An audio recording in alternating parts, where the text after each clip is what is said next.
Hey Aquarius, welcome to Wild Pearl Tarot. Welcome to your tarot reading. Today we're going to be asking, what can you anticipate?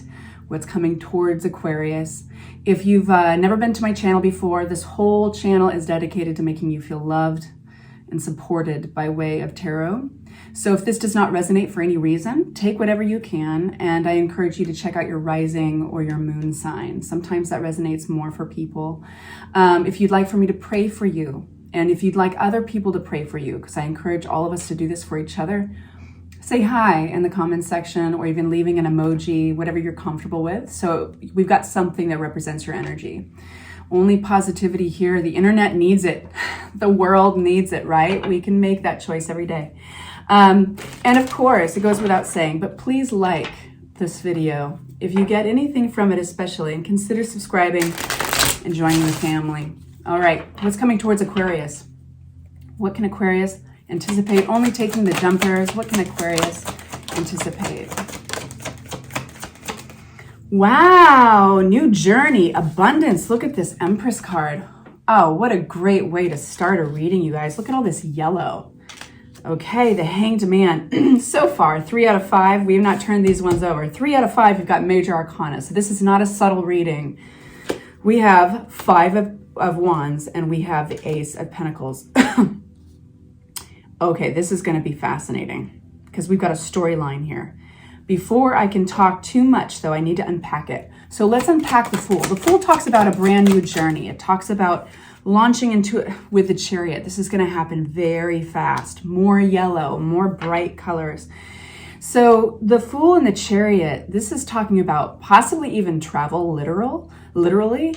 Maybe you guys are doing a road trip, you're planning a road trip. Maybe that even marks, it doesn't have to be so literal, but maybe this time marks a totally new chapter, but by way of action. It feels like there's actual physical action that is riding on this. So whether that's just a gesture, like taking yourself over to the next town and playing tourist, a road trip, or yeah, it just feels like there's an environment, changing up your environment, even if it's for a few hours. And then we have the Empress, which talks about growing something brand new. And the Sun, whatever you're growing is going to be really abundant. You're happy. Wow. So there was a catalyst to this. There is a history leading up to this point that kind of brought you to, I feel like, a moment where you had to break on through to the other side. You putting work into something, wondering if you're going to get what you put in back. What is this 5 of Wands? This is where there's a sense of, now we get the cards upside down. So I do feel like a lot of you guys might have had some conflict leading up to this point. Maybe there's arguing. Maybe it felt almost like you were never going to be enough, or you're never going to get around something in a conversation with somebody, or even an argument with somebody.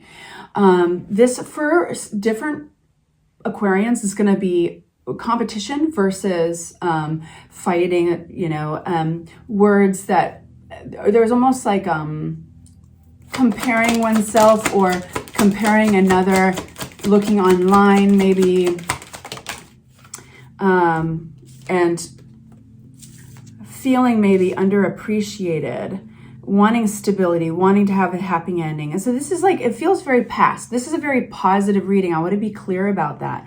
And so it's just giving you some perspective on this. I think that you're headed towards some really positive stuff. The 10 of Cups and the 4 of Wands is prosperity, happiness, long-term joy. This is family. This is love. This is harmony and peace. This is celebrations, reaching a milestone.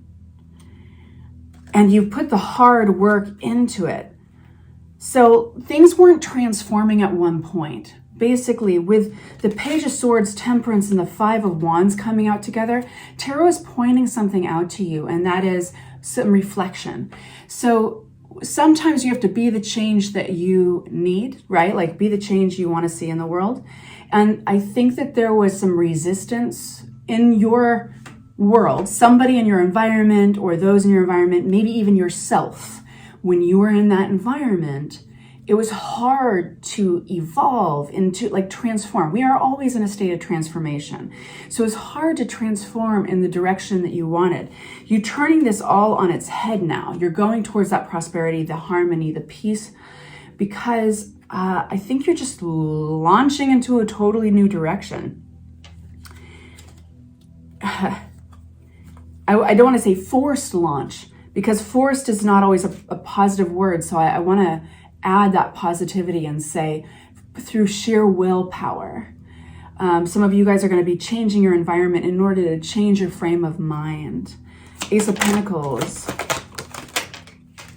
Yeah, so something might have come out of nowhere. Maybe it was like losing an opportunity, or maybe losing a little bit of money. It didn't feel right. It didn't feel, and maybe even the legal system was somehow involved, but it didn't feel fair. And it was sudden. And so that's why here you are. Like, you're just like, F it. F it. I'm going to make my own fortune. I'm going to make my own future. I'm not waiting for other people to bring it to me. I'm not waiting for the right opportunities. I'm going to go find them. So this is very self-driven, and this is the catalyst. But look at this abundance. You're calling it in. You're commanding it in.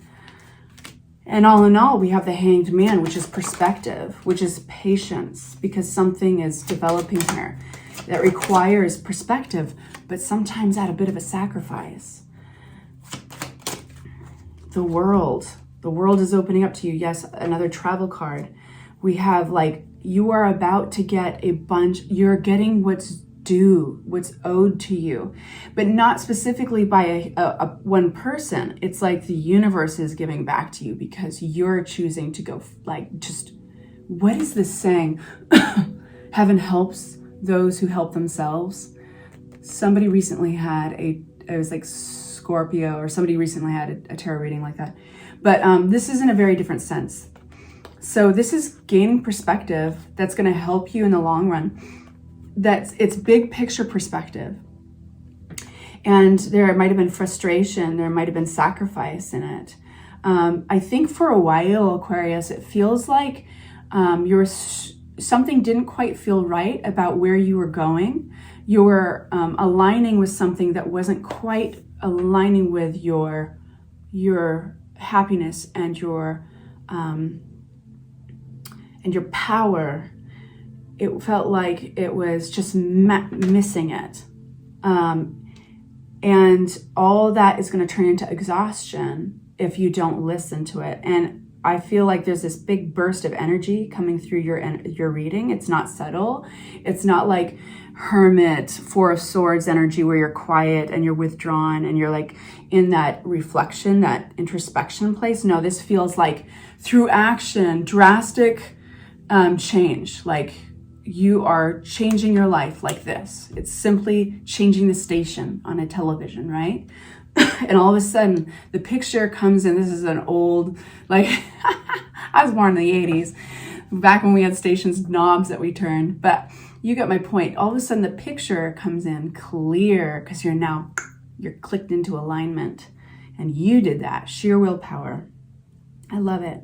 So let's get a little bit. I want to go right into the oracle. We're going to look at the Vintage Wisdom Oracle here, and we're going to get 2 cards. I want these cards to tell us. It's going to wrap it all together, and it's going to tell us a little bit more about this big picture and where you're headed.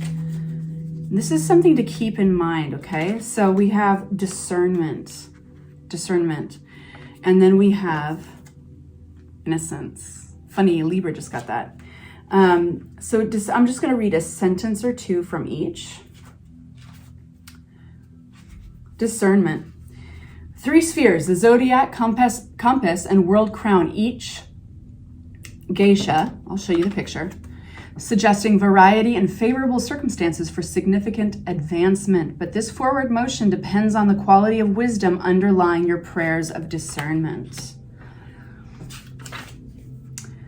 With wise discernment is key to effective integration of spiritual principles in our daily lives, and well worthy of the time, effort, and patience needed to cultivate it. And then we have the Innocence card. The presence of this card directs you to look through the lens of innocence, either to see yourself or a situation where judgment, guilt, or blame may be present. The long shadow of these feelings, either for self or another, serves no useful purpose. So yes, be discerning. All of your experiences leading up to this point where you're like punching through with your own action and with your own determination into a positive cycle, all those actions led to this point, and you can have gratitude for some of those even because it built your discernment, right? It built your instincts, the feeling of things not aligning versus things clicking. And but don't lose that innocence. It's like the ability to see with an open mind, and before you judge something or somebody, just so that you keep all the possibilities open to you, right? So it's this fine line between the two, but I think Aquarians, you can definitely walk that line. All right, sending you off with love, light. I'll talk to you very soon. Please like and subscribe. Take good care.